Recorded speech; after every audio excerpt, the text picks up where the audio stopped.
Tygo searched nearly until midday before he located the safe. Staring at it, he knew at once he had his work cut out. It was a Milner's 8-lever mortise safe, well above his skills as a lockpicker. It would have taken his father a good couple of hours to get this one open, he thought. Nevertheless, he didn't want to lose face with Kruger, who was standing behind him now. "Well, what are you waiting for?" "It's a tough safe, sir." "So, you're my expert. Get cracking." Tygo nodded and considered how best to start.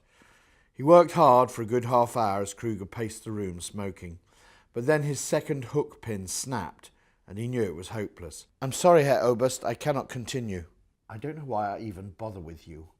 "Very well, we shall have to use a less subtle approach, and you'd better hope we do not damage the contents." Kruger strode out, returning a few minutes later with a small piece of green plasticine-like substance in his hand. "Plastic explosive, Nobel 808. The British drop it for the resistance. Very effective, so I'm told." Tygo watched as Kruger knelt down and rolled the explosive on the wooden floor like a piece of dough until he had fashioned a strip. He pressed this into the seam on the hinge side of the safe. Then he inserted a silver detonator rod into the soft explosive, to which he attached exposed copper ends of some 2-ply electrical wire. Finally, he picked up the roll of wire and began to spool it back towards the front door. "Out!" Tygo followed him into the hallway and out the front door. Kruger had a detonator box waiting by the side of the porch. He glanced at Tygo. "Cover your ears and open your mouth." Tygo did as he was told, and Kruger dropped the plunger. He felt a massive thud on his chest from the shockwave as the explosive went off. The whole house seemed to shake, and the windows exploded out, tearing the wooden shutters from the walls. "That should do the trick." The two of them walked back into the room. It was wreathed in smoke, and there was glass all over the floor. It crunched underfoot.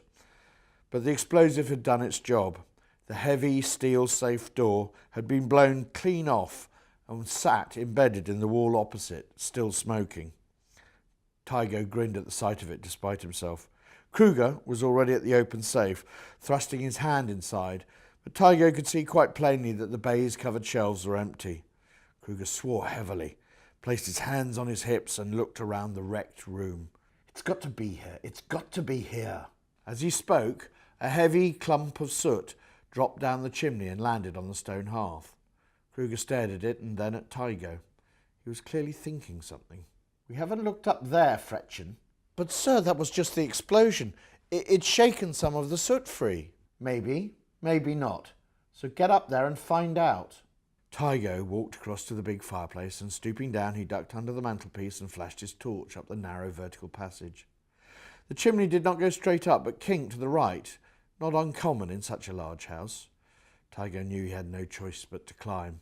Since he had worked for Kruger, he'd been forced into every crook, cranny and crevice in the old houses of Amsterdam, swam in flooded basements, crawled into hidden priest holes, found hidden rooms. Some even had families in them. The soot continued to fall as he made his way up the chimney, his legs on either side of the wall bracing him. He wrapped a rag around his mouth to stop himself coughing. As he went higher, the chimney began to narrow, and he could climb a little faster. "Well, Fretchen?" "Nothing yet." He reached up with his hands, and instead of finding brickwork, he found a ledge. He pushed with his legs, and his head and his shoulders cleared the top of it. In the gloom, he reckoned the chimney opened out into some sort of void, about the height and width of a coffin. Tygo leant forward into it, with his legs pressed on the chimney wall behind him. He pulled the torch from his trouser pocket and flicked it on. Two of the iciest blue eyes he had ever seen stared back at him out of a soot-blackened face. The cold, hard shock of it stopped his heart for a second. Then his body instinctively jerked back, and before a scream of surprise could form in his throat, he was tumbling back down the chimney. He landed with a heavy thump on the stone hearth below and lay there, winded. A fresh shower of soot shot down on top of him. "Well, what is it?" Tygo was examining his skinned elbows, his mind racing for an explanation. "Nothing, sir." "Nothing? Then why did you just fall down the chimney?" Tygo said the first thing that popped into his head. "There's a dirty great crow up there in a nest. It flew into my face."